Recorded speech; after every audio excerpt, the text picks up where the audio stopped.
Olá a todos, sejam muito bem-vindos ao programa Diálogos ISD-FIP. Eu sou Lívio Giosa, coordenador deste projeto especial Diálogos ISD, e em nome da FIP, que é a Fundação Instituto de Pesquisas Econômicas, vou moderar este nosso encontro. Estamos neste programa especial, o 50º episódio, 50 episódios do podcast, que tem hoje como tema, numa conversa especial, a sustentabilidade no contexto público e privado. Nós estamos recebendo hoje aqui o presidente da FIP, o professor Carlos Luque. Professor Carlos Luque, muito obrigado pela sua presença.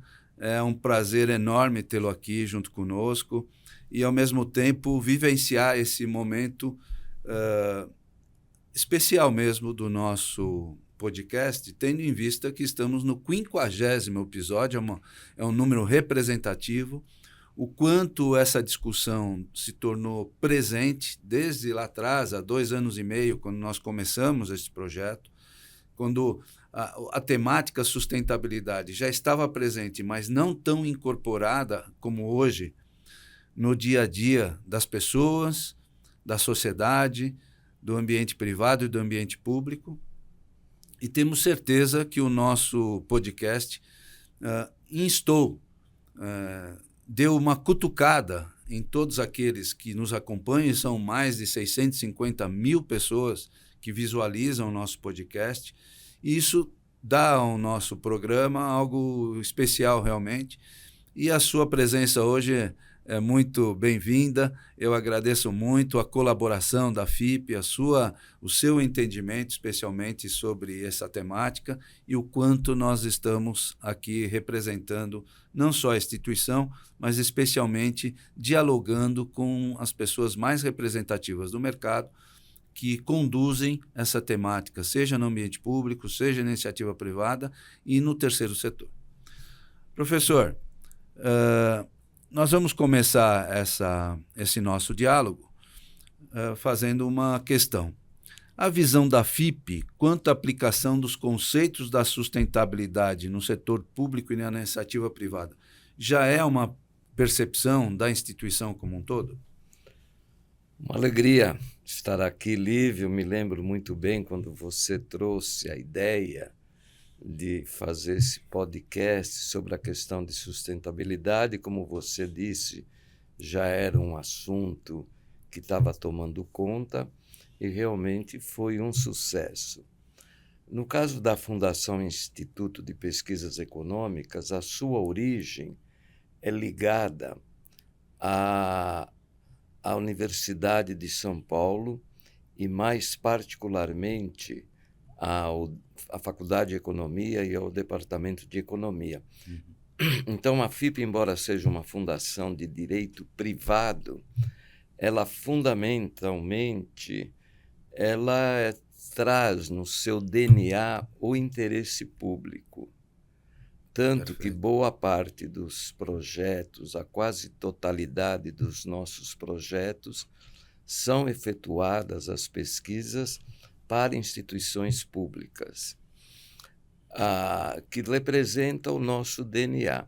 Então, nesse sentido, a questão de sustentabilidade já sempre foi uma grande preocupação no âmbito das empresas públicas, do setor público, porque se percebia que o desenvolvimento econômico ele estava afetando de maneira muito grave as condições ambientais, climáticas, que lamentavelmente foram se aprofundando, e nós estamos nessa situação hoje bastante difícil. Sim. E que exige todo o compromisso da sociedade como um todo para tentar superar esses problemas. E a gente percebe, né, Luque, que ao longo do tempo, e eu tenho uma conversa muito intensa com vários atores sobre esse tema no mundo todo, se a gente pegar os estudos que o Al Gore fez em 2007, e que se previa que em 2050, 2045, a temperatura na Terra subiria a 1,5 graus centígrados, que os efeitos climáticos tenderiam a tais e tais impactos, a gente percebe hoje, e o Carlos Nobre, que é um dos nossos cientistas climáticos mais reconhecidos, disse isso há 2 semanas atrás, que tudo que se previu em 2050 e 2045 está acontecendo agora, né? E quando a gente percebe uma instituição como a FIP, que dialoga com a juventude, inclusive, né, com os jovens, nós percebemos o quanto isso impacta e um papel preponderante que a instituição pode ter no sentido de justamente alertar e dar este conhecimento para as diversas faixas da sociedade, por conta que os impactos estão aí, né? E que cabe a cada um desenvolver uma atitude sustentável cada vez mais compromissada com essas causas que nós estamos vendo hoje pela sociedade. Exatamente. Na verdade, do ponto de vista econômico, social, todos os problemas são muito complexos e um interfere no outro. Sim. É muito difícil a gente isolar apenas a questão climática de todo o componente social, de todo o componente de empregabilidade, de todo o componente de questões na área de segurança, de saúde. Sim. É fundamental que o setor público lidere, digamos, todas essas ações, é claro, com o apoio fundamental do setor privado, mas que as ações sejam todas coordenadas. Será muito difícil, por exemplo, pegando o caso do Brasil, que a gente consiga resolver a questão climática, a questão ambiental, se a gente não resolver o nosso problema igualmente fundamental da injustiça social, Sem dúvida, de toda essa péssima distribuição de renda. Então, é importante que todo esse conjunto de ações sejam muito coordenadas. Perfeito. E a gente pode até imaginar que uma instituição como a FIP, que dialoga com todas essas partes, né, tem um papel preponderante nisso, né? E tendo como base esses conceitos, a gente consegue confirmar e afirmar. Só para dar uma perspectiva a você, Lu, que nós trouxemos aqui vários secretários. Secretário do Verde e do Meio Ambiente, secretário do Clima, secretário de Gestão, e todos eles foram firmes nesse propósito de conseguir coletivamente transformar, que é o papel do setor público, né?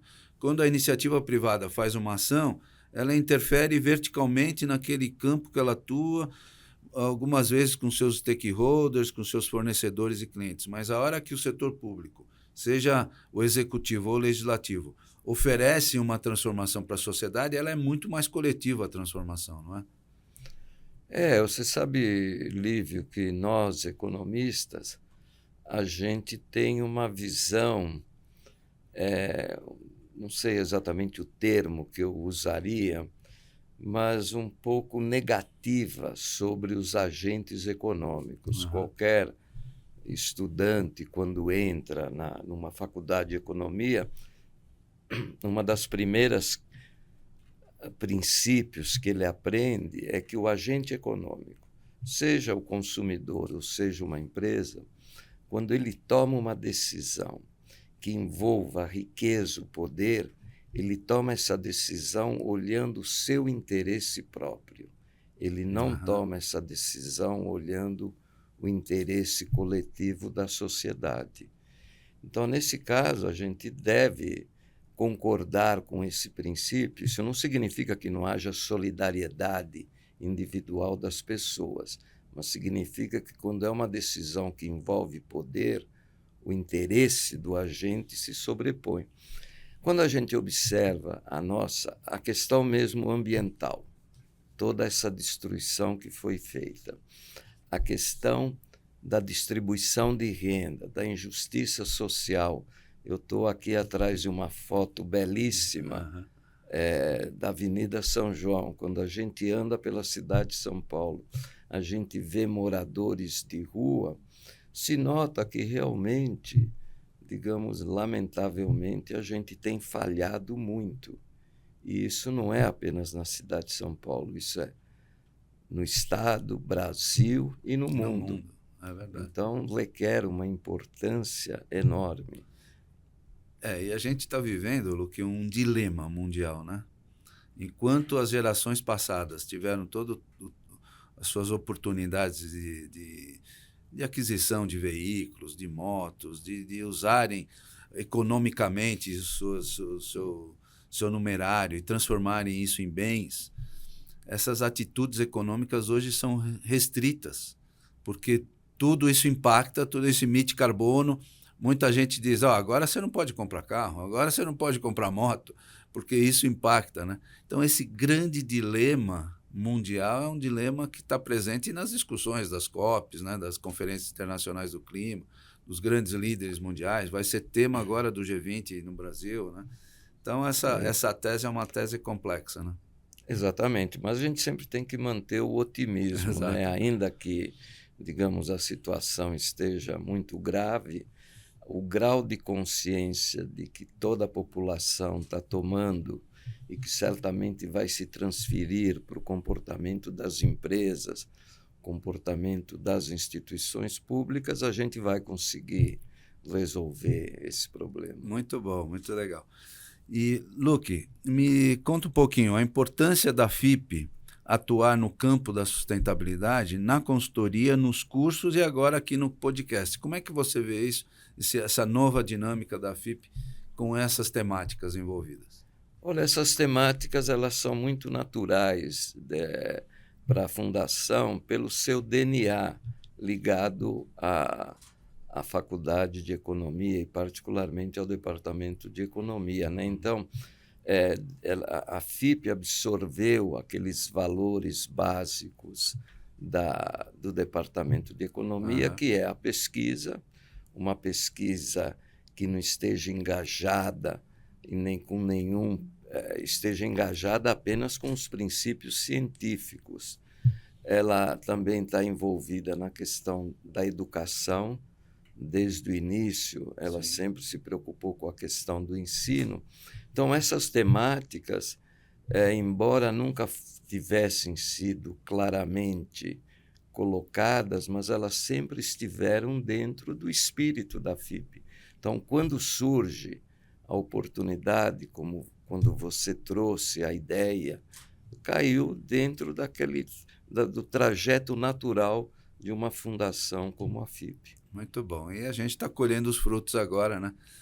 Dimensionando essas ações, seja no campo da consultoria, nos cursos e aqui no podcast. Luque, te agradeço muito a sua presença hoje aqui e eu queria que você desse um recado final para todo o público que nos acompanha.